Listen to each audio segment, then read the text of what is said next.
توی دستای بابانم، عروسک تو درون مشتم، پا میکوبم در میدانم، نهاده بر کف تمام جانم، داده عزیزان بستانم.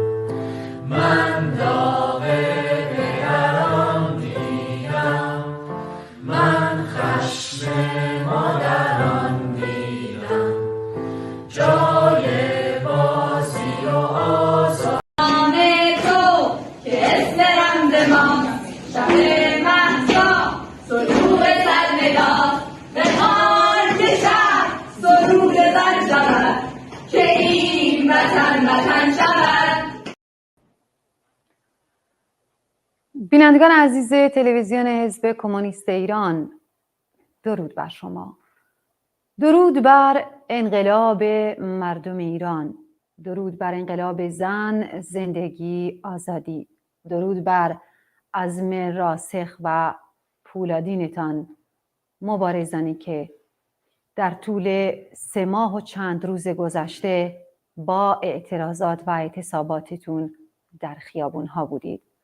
قدم‌های محکم و استواری برداشتید و با هر قدم دستاوردهای بسیار بزرگی را کسب کردید که این دستاوردها هرگز قابل بازپسگیری نیست.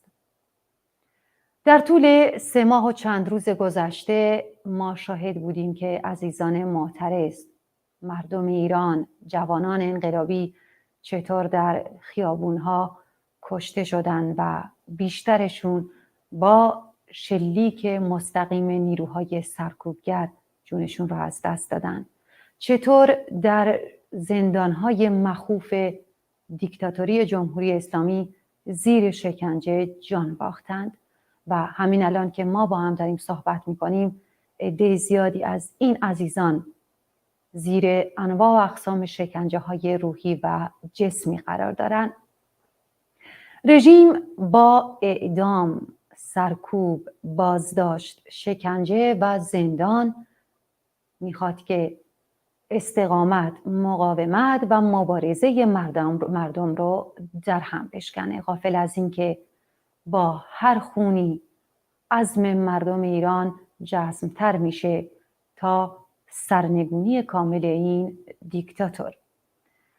در روزهای گذشته ما شاهد بودیم که چطور افراد سرشناس، هنرمندان، ورزشکاران چهره‌های خوشنام جامعه رو بازداشت میکنه، حکم احضار براشون میفرسته، بیشترشون رو به حبس‌های طولانی مدت محکوم کرده و یا بیشترشون رو با وثیقه‌های سنگین آزاد کرده. غافله که با هر حرکتی که بخواد این مردم رو سرکوب کنه، این مردم خشمگین‌تر میشن و خشمشون رو در خیابونها با اعتصابات و اعتراضاتشون، با فریادهای رسای مرگ بر دیکتاتور و مرگ بر خامنه‌ای ابراز میکنن. خبرهایی پخش شد مبنی بر این که رژیم در خارج از شهرها، در حاشیه شهرها و در دریاچه ها زنده این بازداشتی ها رو زیر شکنجه که در زیر شکنجه بودن اونا رو در آب میندازه و یا در حاشیه شهرها جنازه هاشون رو ول میکنه. به همین خاطر ما مدام در برنامه هامون از خانواده بازداشت شدگان عزیز میخوایم که فرزندانشون رو، عزیزانشون رو که بازداشت شدن عکس و اسامیشون رو دست به دست کنن، در سوشیال میدیا برای شبکه‌های مختلف بفرستن تا رژیم نتونه در سکوت و بیخبری جون اونها رو بگیره. ما در 3 ماه گذشته قطعا شاهد این بودیم که کارگران در این اعتصابات و اعتراضات به عنوان فرد شرکت داشتند، همچنین فرزندان کارگران. از همون اوایل این خیزش انقلابی اما کارگران در صنف‌های مختلف، کارگران صنعت‌های کلیدی از جمله فولاد و نفت، حمایت‌های گسترده خودشون را از خیزش انقلابی بیان کردند. همچنین این سرکوب خونین و وحشیانه رو بارها و بارها محکوم کردند. ما در 3 ماه و چند روز گذشته دستاوردهای بسیار بزرگی رو داشتیم. حمایت‌های گسترده و وسیعی رو در خارج از مرزهای ایران در سراسر دنیا داشتیم و این در تاریخ بی سابقه بوده. روز 26 آذر هم کارگران رسمی نفت همونطور که در برنامه‌های قبلی اشاره کردیم دست به اعتصاب باشکوهی در چندین شهر زدن. شورای سازمانده کارگران این اعتصاب رو قدم بسیار بزرگ و پردستاوردی برای کارگران دونست، همچنین برای انقلاب ایران. به همین خاطر شورای سازمانده کارگران نفت از اعتصاب دیروز 28 امروز 29 و فردا 30 حمایت کرد. همونطور که مطلع هستین کمیته های محلات در شهرهای مختلف، ورزشکاران، افراد سرشناس، احزاب مختلف از جمله تشکیلات ما، کمله و حزب کمونیست ایران از فراخوان فردا 30 آذر ماه حمایت کردند و از مردم خواستند که در این فراخوان که همراه هستش با اعتصاب و اعتراض شرکت کنند. امیدوارم که فردا همه ما با اعتصاباتمون و بعد از اون با اعتراضاتمون در خیابونها صدای همه عزیزانی باشیم که الان در بند هستند. بیش از 20,000 معترض که در طول 3 ماه و چند روز گذشته بازداشت شدن. امیدوارم که صداشون باشیم، صدای مهسا باشیم، صدای نیکا، حنانه، صدای مجید رضا، محسن شکاری و همه عزیزانی که جونشون رو در این مدت از دست دادند. ما میتونیم برگ زرین دیگری فردا به این انقلاب بیفزاییم و میتونیم با همبستگیمون رژیم رو به عقب برگردونیم. برای ارزیابی از انقلاب با شکوه ایران در برنامه امروز همراه هستیم با رفیق محمد رحیمی، فعال سیاسی و کارگری از لندن.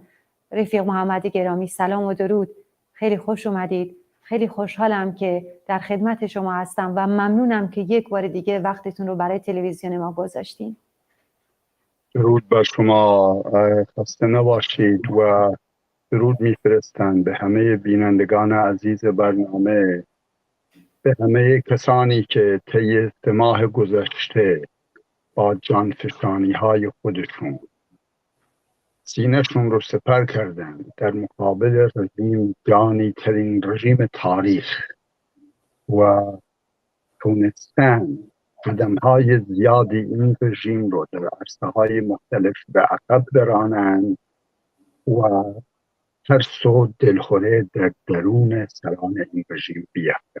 با درود به تمام این افراد شرکت کننده در این انقلاب، ممنونم که یک بار دیگه فرصت میدیم به من که با بینندگان عزیز زنده صحبت بکنم. خیلی خوش اومدید. خب رفیق محمد، همونطور که اشاره کردم ما دستاوردهای بسیار بزرگی رو داشتیم در طول 3 ماه و چند روز گذشته. میخوام که ارزیابیتون رو با توجه به اینکه خب از مدت پیش که با هم صحبت کردیم زمان زیادی میگذره، ارزیابیتون رو در این مدت از این انقلاب برای ما و بینندگانمون بگید.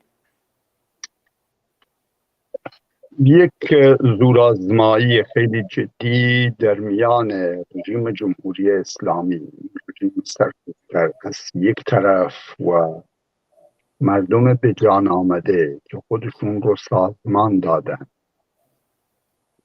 در سطوح مختلف در جریان هستش. خیلی آشکاره رژیم جمهوری اسلامی سعی میکنه با سیاست سرکوب خشن، اعدام، با ایجاد جنگ روانی، همین صحبتی که الان گفتین شما، انداختن آدم ها رو به طور زنده با انداختن سنگ به اصلاح سنگین کردن اون گونی ها در گونی های دربسته که گویا 1-2 تاشون رو نجات دادن، و 15 تا رو با هلیکوپتر طی یک شب به خلیج فارس به آب انداختن و اینا.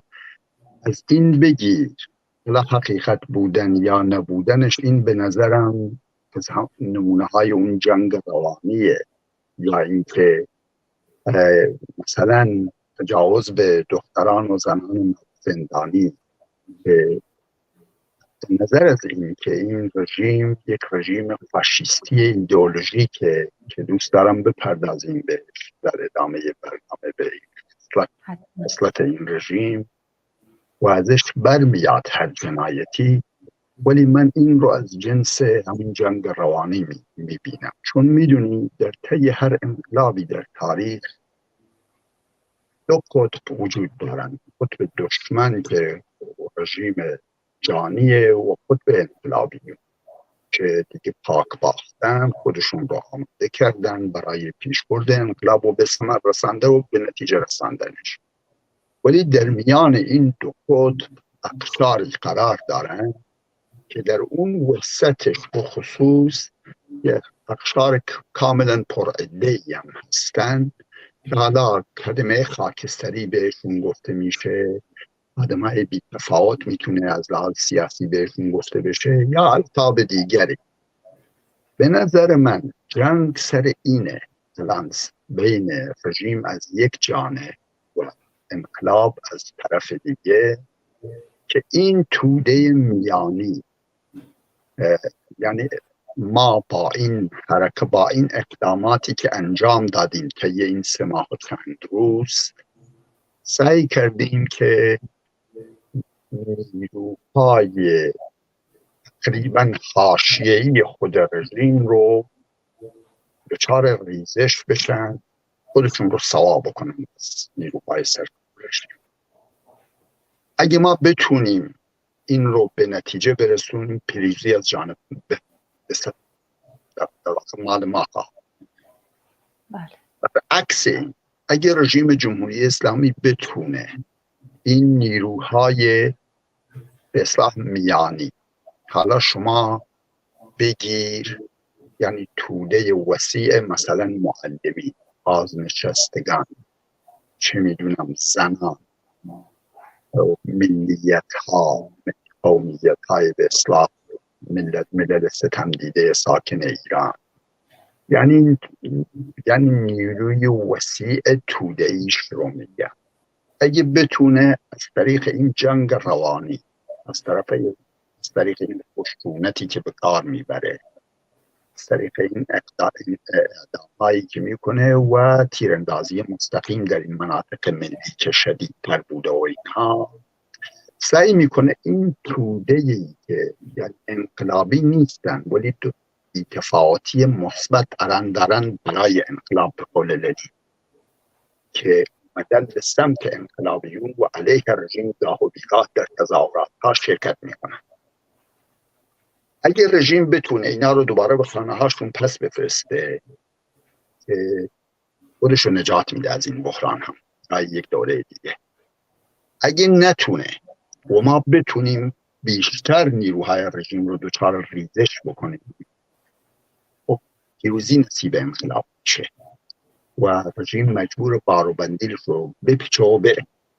حالا بخششون فرار میکنن به خارج که امکاناتشو دارن، بخششون وای میسن کشته میشن در دیریهای روزهای آخر، بخششون به خانه هاشون میرن که جنایت نکردن و فلان اینها و الی آخر، و بالاخره رژیم دچار فروپاشی میشه. بنابراین به نظرم ارزیابی من اینه که الان در واقع مبارزه، جنگ سر این قضیه است، یعنی دست به یقه شده مرتوده انقلابی با جمهوری اسلامی از شدیدترین فسیح‌ترین شیوه های سرکوب رو به کار میگیره، بلکه بتونه اراده انقلاب رو بخکنه.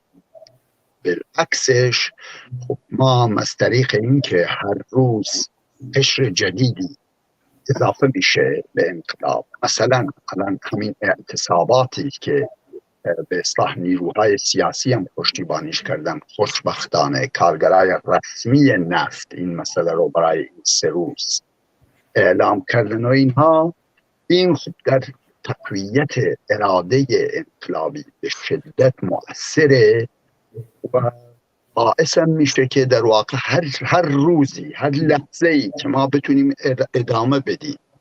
مثلا همین امروز که الان در تهران میرن به طرف میدان پارس، به اصلاح باعث میشه که روحیه دشمن ضعیف بشه دیگه. بیشتر میگه بابا ما هر چی میکشیم از اینا، هر کاری میکنیم، این ادامه داره.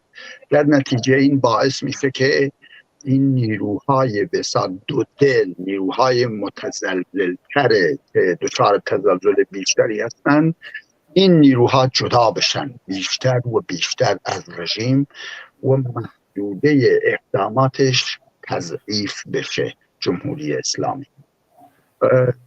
دقت دارین و این باعث میشه در واقع این نیروهایی هم که از کشورهای دیگه، حزب الله لبنان، چه میدونم حشد شعبی عراقی، اینا هم به سهوار اونا هم دیگه نیان. وقتی که این ادامه پیدا بکنه، به این پشتیبانی بین المللی ادامه پیدا بکنه، در نتیجه میدونید درگیری الان این زورآزماییه که کی به طرف کی میتونه دست اون یکی رو بیشتر بخوابونه. این ارزیابی من الان اینه، نمیتونه آدم دقیق بگه به کدام سمت میره. نفس این که ما ادامه بدیم به کارمون باعث میشه، یعنی برای ما پیروزیه.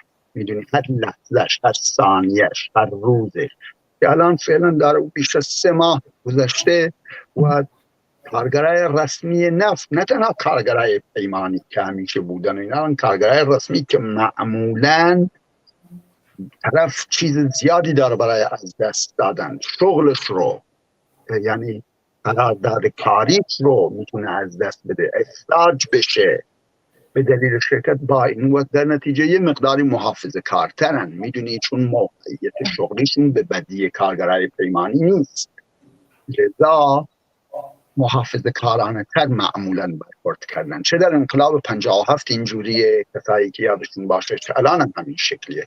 الان اونا مثلا پیوستن اعلام کردن چیز و نیروهای سیاسی هم خوشبختانه و تمام نیروهای جامعه ایران، اکثر دیگه زنان پشتیبانی کردن ازش. حالا ببینیم فردا چی خواهد شد در این مسئله. و تا همین جاشم هر بار که اعتصابی اعلام شده به سطح وسیع این پاسخ گرفته. هر بار که وقتی که چه میدونم رژیم اقدام جنایتکارانه‌ای کرده، اعدامی کرده، میبینی در مراسم های 7م، 40م و الی آخر وسیعاً مردم شرکت داشتن و این در واقع مایه دلخوشیه برای نیروهای مردمی، برای انقلابیون. در مقابل بیشتر و بیشتر رژیم رو میترسونه. و حالا دیگه چیزای دیگه خیلی زیاده، مثل اینکه مثلا اروپایی ها مثلا مواضعشون تحریم این سران سپاه پاسداران فلان، اینا رو همه به نظر من البته فرعی تره. اون زورآزمایی اصلی خود مردم داخل ایران هستن و در مقابلشون جمهوری اسلامی. من ارزیابی این در سپاسگزارم. ارزیابیتون در کل مثبت بود از با توجه به اوضاع داخلی و اوضاعی که رژیم در خارج از مرزها باهاش درگیره. ارزیابیتون مثبت بود، اما در حرفاتون چند مورد به کارگران نفت به عنوان خب کلیدی ترین صنعت الان در ایران صنعت نفت هستش که میشه گفت اقدام کارگران نفت سرنوشت ساز هستش و میتونه که این انقلاب رو تا سرنگونی به پیش ببره.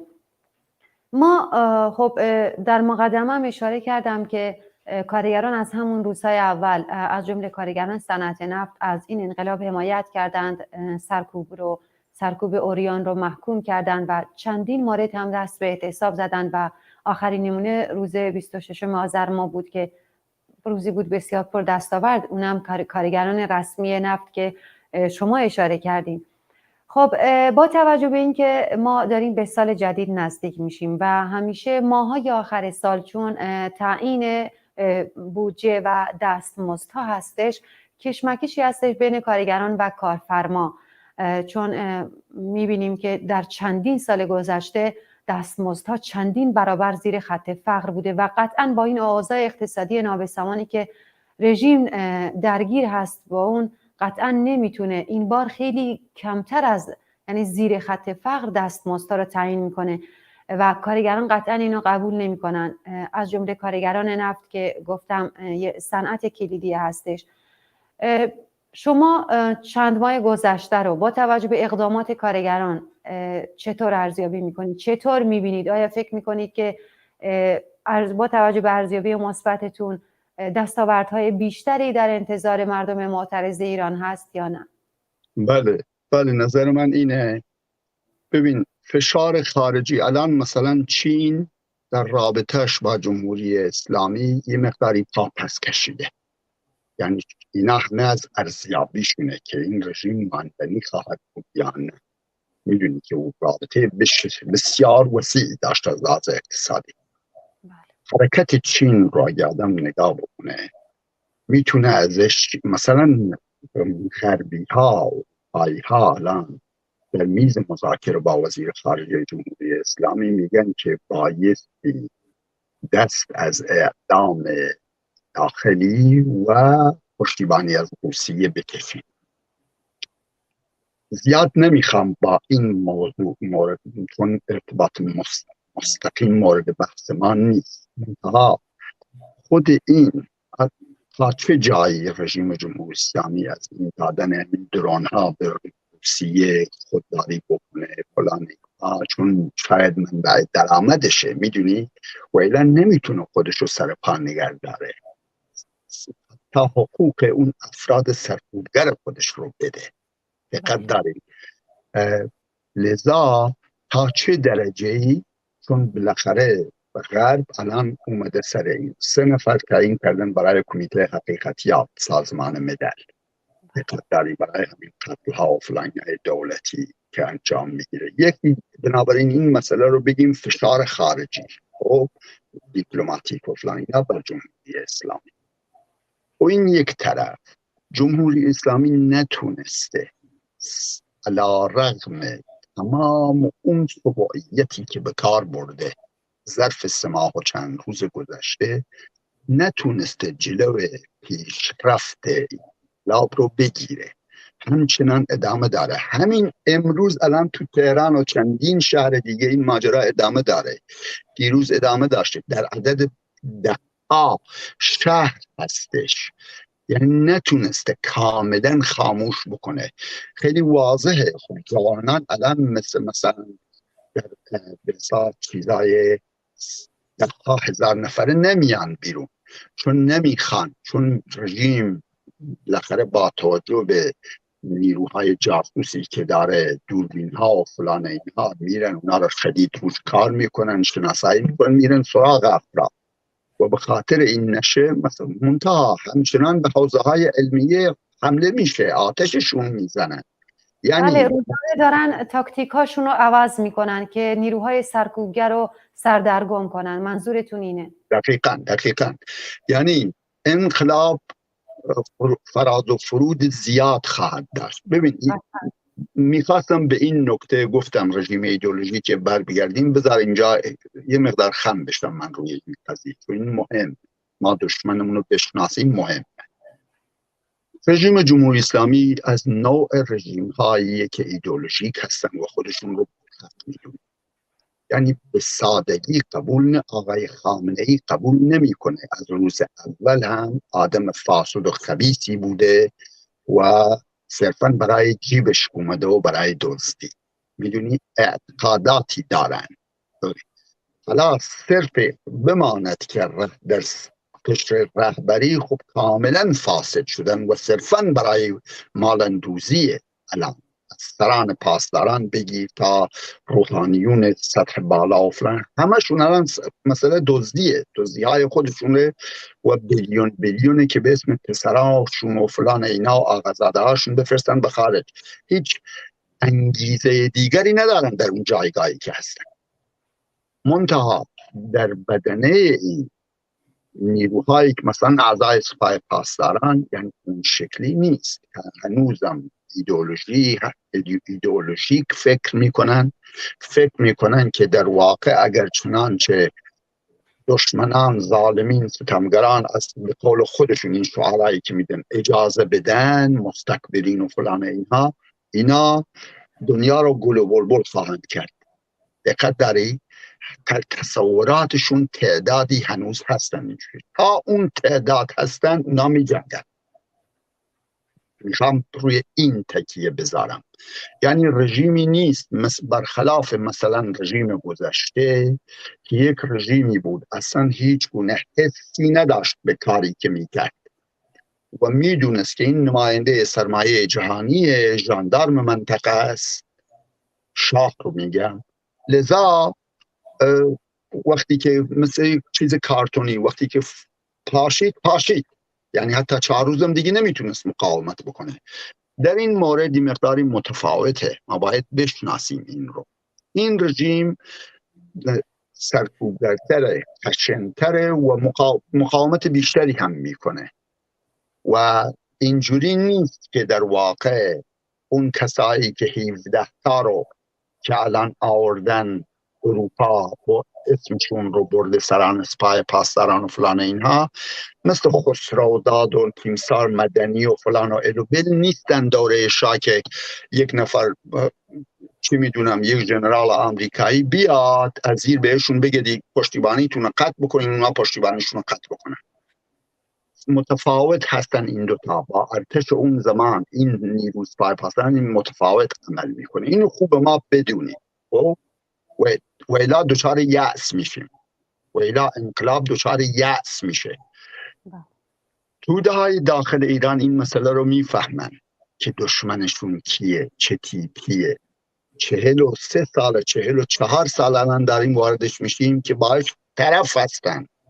در چندین برهه از این تاریخ 44 ساله این رژیم اعدام‌های وسیع کرده، چندین هزار نفره، و چون از نظر اونا برحقن. میگه تو هستی که به من ظلم میکنی که مسلمان هستم، تویی که نوکر بیگانگان هستی. اینجوری فکر میکنن، اینقدر میفهمن، یا اینکه به نفعشونه که اینجوری بفهمن، که بسته به اینی که جایگاهشون کجا باشه. یکی از این دو حالتهای مختلف دیگه، ولی یه سرش اینه که یک تعدادی هستن واقعا معتقدن، ولی یک تعدادشون مثلا صرفا انگیزشون پول آدن.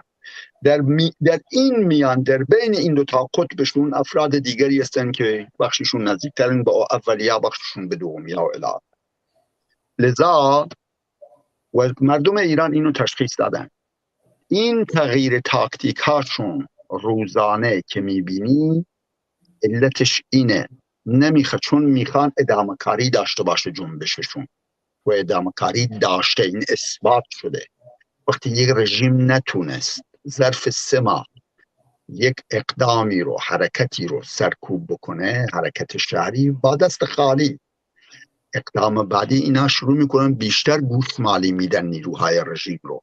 یعنی میرن اونا میان از ما میگیرن، اعدام میکنن. اون جا شیر مردانی رو که اونجوری میگه من میخوام سرود بذارن، شادی کنن، موزیک بذارن سر قبرم. یعنی میدونی این دیگه به ندرت کسی میتونه تا اون درجه خلوص برسه. اونا خب از ما نیروهامون اینجوری میگیرن، نمیتونن ارادمون رو بشکنن. ما با دست خالی افرادمون در داخل میرن، بعضی از اونا رو گوشمالی دادیم و میدیم دیگه. هرچی بیشتر ما بتونیم از اونا رو گوشمالی بدیم، اونا روحیشون بیشتر میشکنه. از اون افرادشون که به ساعت طرف زیاد حرف میزنه، بلبل زبانی میکنه، یعنی بیشتر معتقده بگیری و گوشمالیش بدی، چون این جنگ شده دیگه. اون شمشیرش رو از رو بسته، تو هم همینطوری بایستی باشی.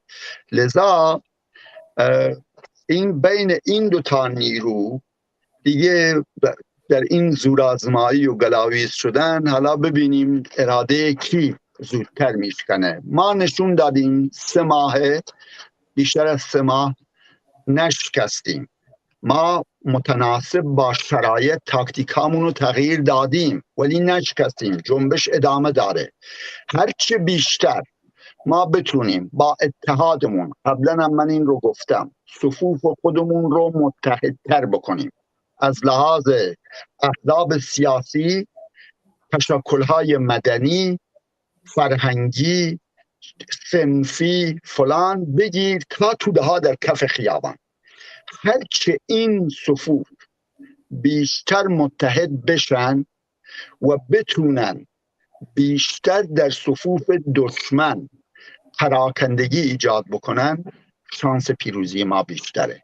بالعکسش هرچه دشمن بتونه میان ما پراکندگی ایجاد بکنه و خودش رو متحد نگرداره، شانس ما کمتره برای پیروزی. داستان به این سادگی قضیه. این البته حرف من نیست، حرف آنتونیو گرامشی دیگه در تئوری انقلاب و اینها. مسئله اینه که اگه طبقه کارگر، حالا اینجوری اسمشو بذاریم، و طبقه سرمایه‌دار که اون نمایندگیش میکنه، اگه کارگر بتونه هژمونی خودش رو ایجاد بکنه بین صفوف انقلاب، پیروز میشه و در صفوف دشمن ایجاد پراکندگی بکنه، پشت جبهه دشمن رو خالی بکنه با ایجاد ستون پنجم توشون، چه میدونم بی اعتقاد کردنشون بیشتر و بیشتر، ریزش بیشتر ازشون. ما پیروز خواهیم شد در اون شرایط. بالعکسش اگر رژیم بتونه خودش رو متحد نگه داره و با ایجاد جنگ روانی که پیشتر اشاره کردم و درجه خشونت بیشتر و بیشتر، یعنی از پس نکشه از اون که فعلا دیدین که فشار بین‌المللی زیاد شده، در نتیجه همین حرفای داخل این انعکاس مبارزات داخل ایرانه که الان فشار بین‌المللی میبینیم که داره از همه جهت بهش وارد میشه، از سازمان ملل بگیر تا آمریکا تا اروپا، که پای چین هم الان وسط اومده که پس کشیده از پشتیبانش. به این خاطره که و تحریم‌های بیشتری هم در این فاصله البته شده، به گونه ای که اگه نتونه پول نیروهای سرکوبگرشون سر ما بپردازه، شما اشاره کردین به سر سال و فلان و اینها، این حقوقهای عقب افتاده، وقتی کاری برسه که اون نتونه پول نیروهای سرکوبگرشو بده یا پول بپردازه که نیروهای سرکوبگر از کشورهای دیگه وارد بکنه و اینها، کارش زار خواهد بود. در نتیجه بله، من خوشبین هستم به این که ادامه پیدا میکنه این قضیه. طبیعیه به این نباید آدم انتظار داشته باشه که با توجه به خصلت رژیم، خصلت ایدئولوژیکش، ظرف چند روزه به اصلاح از هم بپاشه و فلان اینها، منتها بایستی ادامه در راه دیگری هم نداریم. انقلابی شروع شده، رژیمی تا دندان مسلح در مقابلمون قرار داره، هیچ چیزی نمیگذره، حاضر هر جنایتی رو انجام بده. ما راهی نداریم دیگه، در انقلابات پیشین بوده دیگه، حتما خرمگس رو شما خوندین دیگه، در بسا قرون میانه و اینا بسا چجوری بوده، تا انقلاب روسیه، تا انقلابات دیگه در کشورهای دیگه. ویتنام یک کشور کوچک با جمعیت قابل توجه، حالا 70-80 میلیون اون زمان، هم پوزه امپریالیزم فرانسه رو به خاک مالید، هم مال انگلیس که کمک میکرد، هم آمریکا رو دیگه. نهایتش میشه با زحمت اون وقتی که توده مردمی آماده شدن، جانشون گذاشتن که برای اون نمونه اون جوان رو، من اون جوان شیردل رو که دارن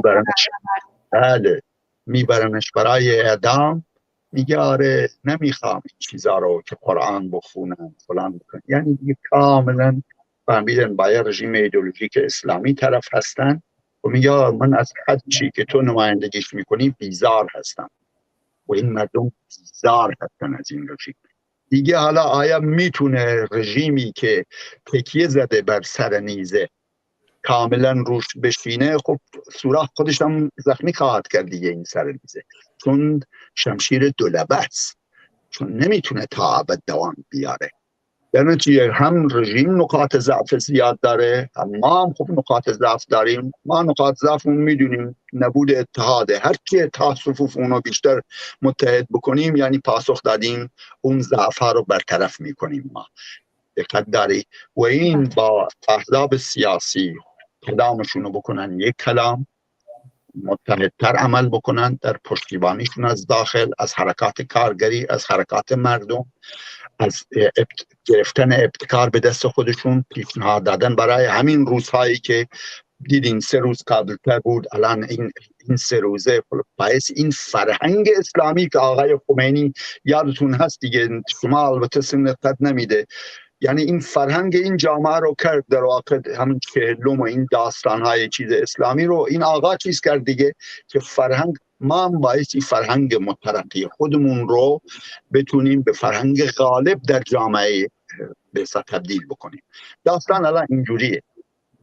بله، سپاسگزارم رفیق محمد. خب یکی از دستاوردهای بسیار بزرگی که مردم در طول این انقلاب داشتن اینه که اون اتحاد شکل گرفته و میشه گفت این ارزیابی رو بسیار مثبت‌تر میکنه که اشاره کردین. اگر اتحاد ما بیشتر باشه، خب رژیم در طول 43 سال گذشته به قول معروف تفرقه بیانداز و حکومت کن مدام این کار رو انجام داده، بین ملیت‌های مختلف، با مذهب‌های مختلف و همه اینها تفرقه بین گوشه و کنار ایران، مردم ایران تخم تفرقه رو کاشته و ما دیدیم که چطور در این انقلاب مردم از شمال تا جنوب، از غرب تا شرق، از کرد و بلوچ و عرب و فارس و همه اینها چطور از هم پشتیبانی و حمایت کردند و این اتحاد درست شد، نه تنها در داخل ایران بلکه حتی در احزاب هم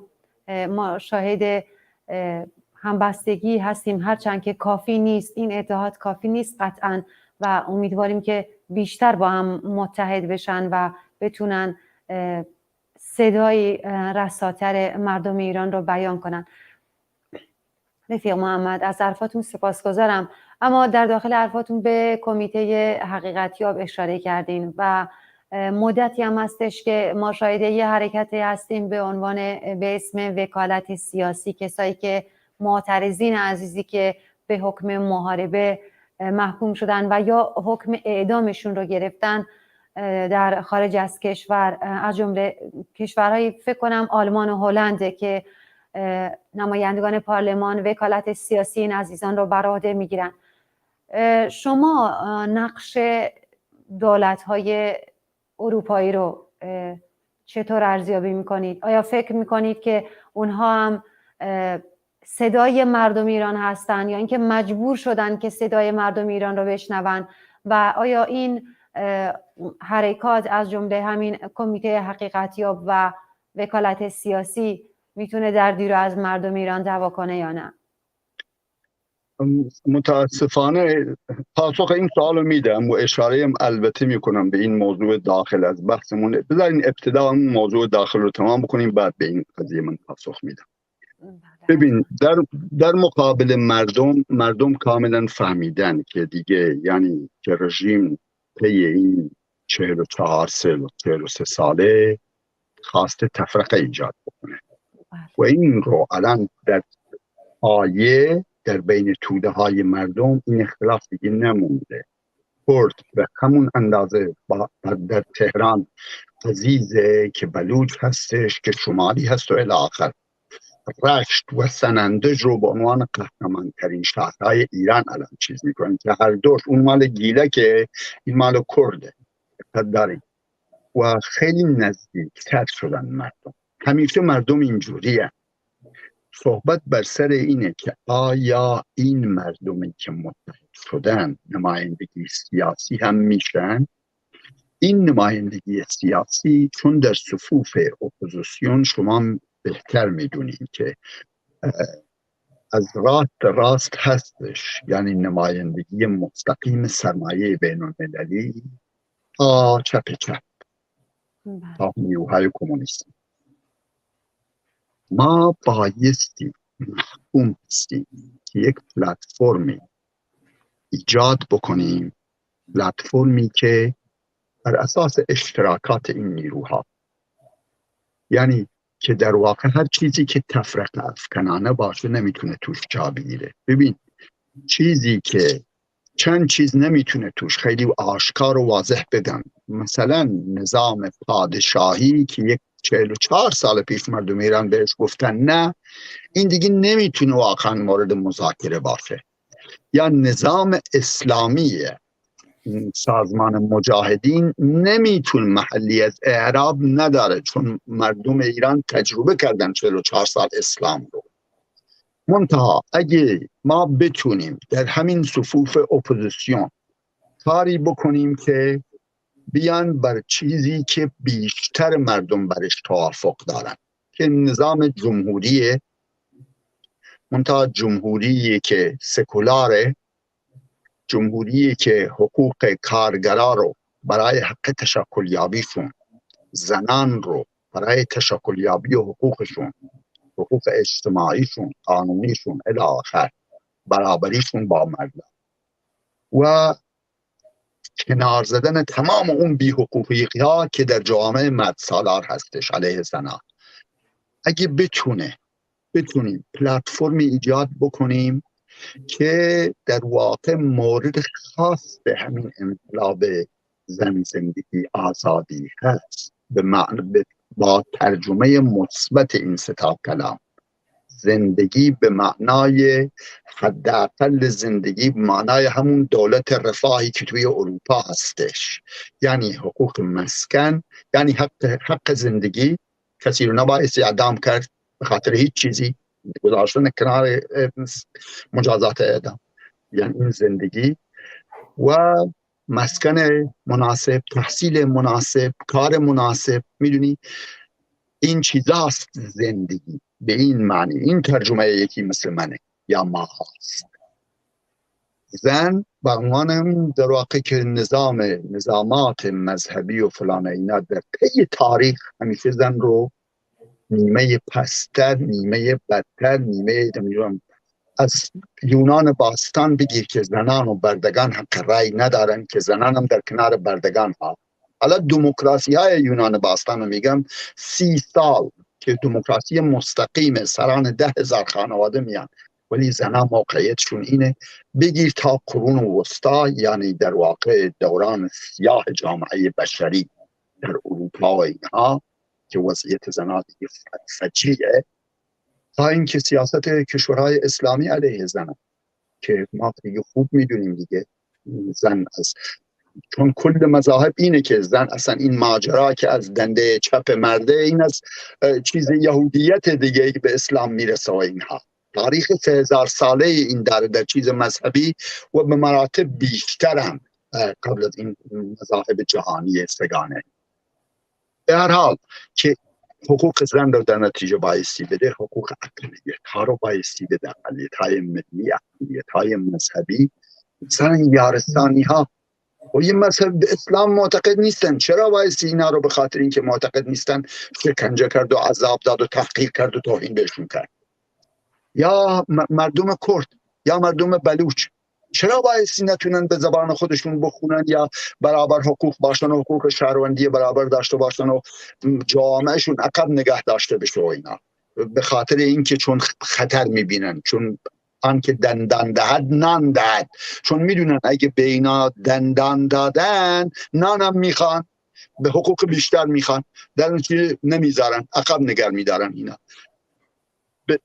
در نتیجه رفیق عزیز بایستی یک پلتفرمی باشه که با تعریف مترقی از این شعار همین انقلابی که 3 ماه ادامه داره، زن زندگی آزادی، هم که دیگه خوب مشخص دیگه، آزادی به معنای آزادی مثبت، یعنی داشتن حق تشکل، یعنی کارگر. چرا بایستی ایران در همسایگی ترکیه که کارگران یعنی اتحادیه دیسک که کنفدراسیون دیسک 10 میلیون عضو داشته، عضو کارگر، چرا ایران نبایستی که در همسایگی که همزمان با همدیگه هم تقریبا انقلاب مشروطه و آقای کمال آتاتورک تقریبا همزمان آغاز میشن، چرا اونجوری باشه این نتونه بسا اینقدر عقب باشه و اینا، این حق تشکل نداشته باشه؟ لذا حق تشکل برای کارگر، تشکل برای معلم، برای صنوف فلان علبه، و اینکه احزاب آزاد باشن، مطبوعات آزاد باشن. آزادی به این معنی که اگر یک گزارشگری رفت یک گزارشی داد از دزدی یا جنایت یکی از مسئولین، نبرنش سرشو زیر آب بکنن. دقت داری آزادی کامل باشه برای این چیزها. در نتیجه اینا باعث میشه که دزدی نمونه در این اجتماع، اینا باعث میشه که جامعه پیشرفت بکنه، پولی که در واقع درآمد این جامعه هستش مصرف بشه به طور واقعی برای نیازهای واقعی این اجتماع و جامعه به سمت پیشرفت بره. لذا خب داره همچین پلتفرمی بایستی اگه ایجاد بتونن نیروهای سیاسی ابتکاراتی به خرج بدن، طرحش بکنن و توی داخل ایران وقتی که نمایندگی خودشون رو دیدن در همچین پلتفرمی و این طرح بشه، 100 چندان قوت قلب میگیرن. دقت داری؟ الان به نظرم موقعیت این رسیده. حالا در این چیز پاسخ سوالم میدم در مورد اروپایی. متاسفانه بایستی بگم که هیچ وقت تا به حال آزادی رو کسی به کسی دیگری نداده دو دست بذارن تو دو تا دستش، به عنوان ارزانی بهش نداشتن. بایستی براش خون داد. قانع، شعرهای قانع رو به زبان کردی دیگه که باید خون داد براش. چه میدونم در هر ملتی تو این رو مثلا میدونی که میدونم آزادی بایستی به دستش بیاری با جان فشانی با مبارزه. اروپایی ها برای ما آزادی نمیدن. اونا خودشون جنگیدن، برای آزادی خودشون مبارزاتی کردن. الان متاسفانه به دلایلی که مورد بحث ما نیست، ذات بشر منظورم هست، دنبال پول خودشون هستن. وقتی که میگه بهش همین امروز میگه قطع پشتیبانی از روسیه و قطع اعدام ها، در واقع معنی این حرف میتونه این باشه که آقا تو از روسیه پشتیبانی نکن، ما هم چشممونو میبندیم به جنایتی که تو در داخل ایران میکنی. دقت داری؟ لذا بایستی بگم ضمن این که فشارهایی میارن و اینها، منتها دل ما رو نمیتونیم دل خودمون رو خوش بکنیم به این چیزها. مردم ایران اگه خودشون و نیروهای سیاسی که واقعا دلشون میتپه برای جامعه، برای اون مردم، الان وظیفه تاریخی دارن که نمایندگی سیاسی رو، نقششون رو ایفا بکنن. این نقش در دادن یک پلتفرم سیاسی که نمایندگی واقعی خاص این مردم باشه که دارن 3 ماه اندیه دارن سینه‌شون رو سپر کردن در مقابل وحشی ترین رژیم تاریخ به معنای واقعی کلمه. یعنی از هیتلر بدتر اینا. هیتلر فقط میخواست از طریق آلمان بیاره، میخواست دنیا رو بگیره که جامعه بشری رو رشد بده از نظر خودش. اینا هم مذهبی هن، یعنی تمام چیزای قرون وسطا رو با خودشون دارن که آدم ها رو زنده میسوزوندن. مگه توفیر میکنه زنده سوزوندن دوره انکیزیشن، دوره در واقع 400-500 سال پیش توی اروپا، با اینکه الان جوانی رو تو بیای زنده در گونی بندازی، سنگم بندازی توی گونی، بعد بندازیش توی آب که حتما غرق بشه. تفاوتی هست در این دو نوع، کدامش خطرناک کثیف‌تره. خب این جانی این رژیم، یعنی از تجارب خبیث‌ترین رژیم‌های تاریخ همش جمع شده داره استفاده میکنه، یه جرثومه فساده. دقت داری؟ و با این وقت مردم ایران دیگه خودشونو دیگه یکلا کردن، تصمیم گرفتن که از این رژیم بگذرن، به زبالدان تاریخ پرتش بکنن. مردم این کارو کردن، پا پسم نکشیدن، جوانانشون هم دارن میدن. اون مادری رو حتما دیدین دیگه، تلفن بهش میزنن و فلان، میگه خب پسرمو کشتین دیگه چی میخواین؟ بیان منم میخواین بکشین، بیان بکشین دیگه، من مگه چی دارم؟ گوش به حرفتون نمیدم، جلسه هم براش میذارم، مراسم هم براش میذارم الی آخر. میدونی مردم دیگه هر چی از دستشون برمیاد دارن میکنن. الان وظیفه نیروهای سیاسی هم است که اینا اقدامی بکنن. اقدامشون هم اینه اتحادشون رو نشون بدن اتحاد سیاسی به معنای واقعی کلمه که پلتفرمی چیز بکنن که 80% این اجتماع پشتشه. طبیعیه ما نمیتونیم چیزی رو به دست بیاریم که همه نیروهای سیاسی رو دور هم جمع بکنه. منتها میتونیم کاری بکنیم که بیشتر نیروهای سیاسی و جامعه روشن فکری و نرمندن فلان اینا رو حول خودش گرد بیاره بهتر. و من اینجا نمیخوام چی میدونم بگم بهشون، چون اونا بهتر میدونن خودشون از مثل من سالهای سال مشغول مبارزه هستن احزاب سیاسی، برای همشون من احترام قائلم، ولی لازم الان دیگه داره دیر شده اصلا. یعنی پا به پای این حرکت من باید به فکر این میافتادیم و خیلی سریع بایستی فراخوان چنین چیزی داده بشه. بله امیدوارم در آینده نزدیک، هرچند که تا به امروز هم اقداماتی انجام دادن همونطور که اشاره کردن، ولی در آینده نزدیک شاید همبستگی محکمتر و بیشتری باشیم. اما از کفالت سیاسی نگفتین رفیق محمد، این چقدر میتونه تاثیر داشته باشه بر روی حکم اعدام ها یا لغو این حکم ها؟ بله خب راستش جمهوری اسلامی زیاد گوش بدهکاری نداره. ممکنه اینجا و آنجا، چون میدونی رفیق، من یک بخشش مثلا اون کسایی که میتونن به قول شما در اون مقدمتون گفتین که بایستی اسم بچهشون رو به این چیزای اجتماعی بدن و اینا مشخصات رو که هم نمایندگی بشن، پشتیبانی بشن، این که رژیم نتونه در خفشون بکنه، سر بچهشون زیر آب بکنه. حالا این تعدادی که به دلایل متفاوت این طرح شده اسم ها و فلان ایناشون، بله برای اونا مؤثره.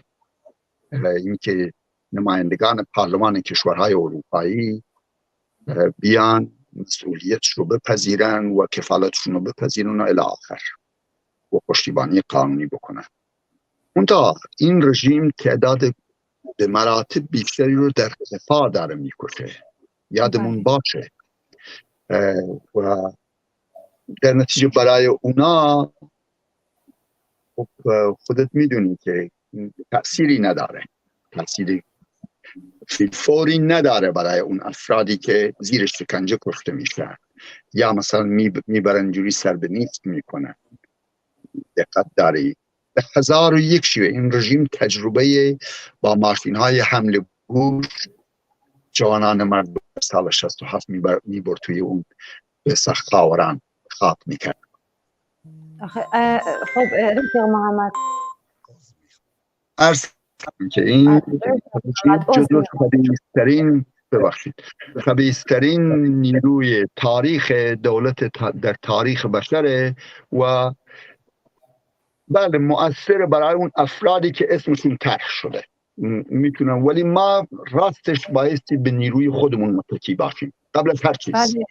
در درجه اما خب ما هم نباید اینو فراموش کنیم که انزوای جهانی خیلی الان همه دنیا میدونن که رژیم جمهوری اسلامی چقدر وحشیانه داره مردم رو سرکوب میکنه و خارج از ایران اگر کسانی، حالا افراد مهاجرانی که مجبور شدن خاک ایران رو ترک کنن و در کشورهای مختلف ساکن بشن، همین نماینده پارلمان‌های مختلف، مردم آزادی‌خواه و برابری طلب در همه دنیا میتونن این فشار رو مضاعفتر کنن رو جمهوری اسلامی با توجه به شرایطی که داره در سطح منطقه، در سطح جهان و شرایط داخلیش.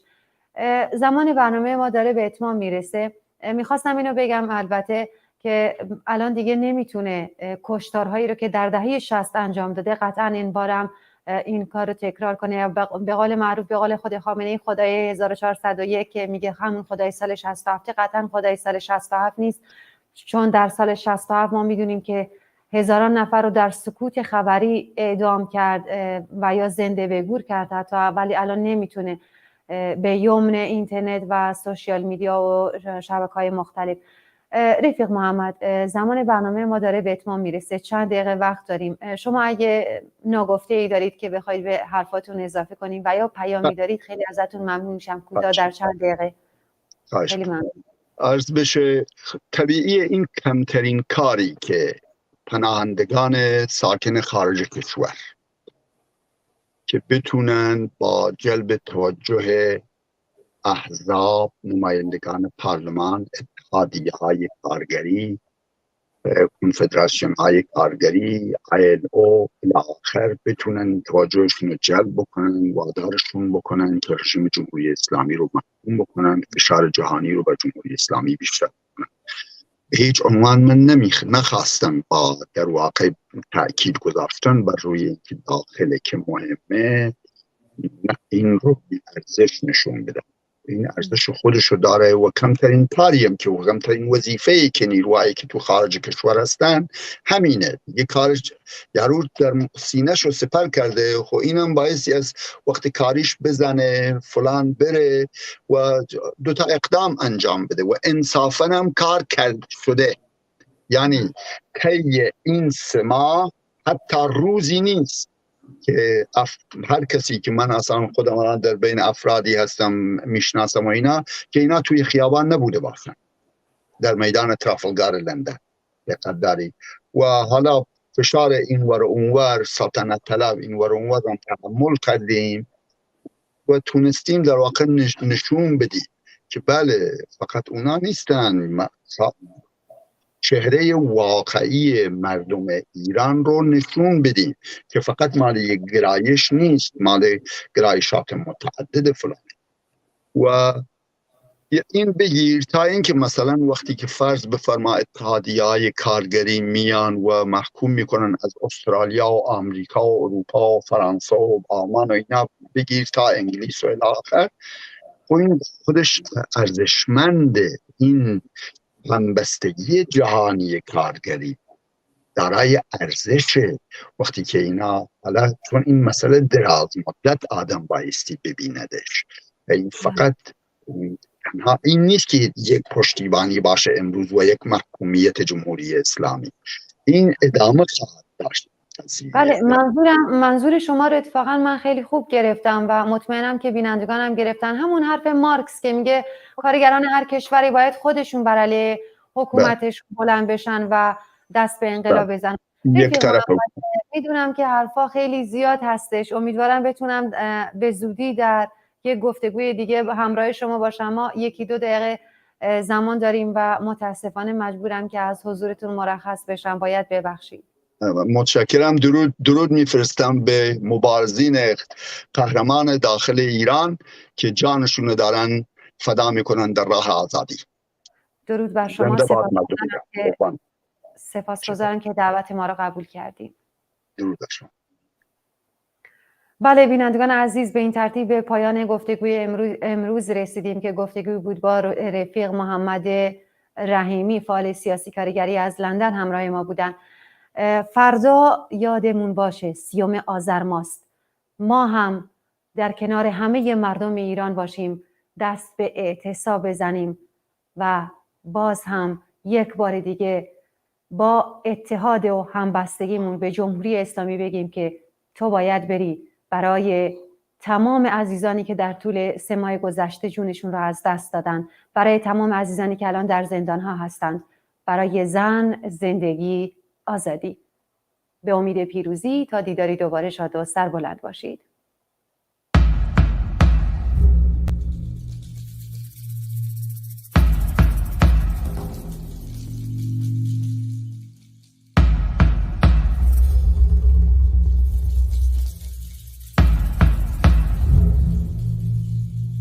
Biz halkız. Biz halkız. Milyonlarız. Milyonlarız. Anadolu'yuz. Anadolu'yuz. Anamız bir, kardeşiz. Anamız bir, kardeşiz. Kavgamız ekmek kavgası. Kavgamız ekmek kavgası. Kavgamız bağımsızlık kavgası. Kavgamız bağımsızlık kavgası. Açlığa son vereceğiz. Açlığa son vereceğiz. Yoksulluğa son vereceğiz. Yoksulluğa son vereceğiz. Bizi sömürenlere karşı. Bizi sömürenlere karşı. Örgütleneceğiz. Örgütleneceğiz. Şehitlerimiz için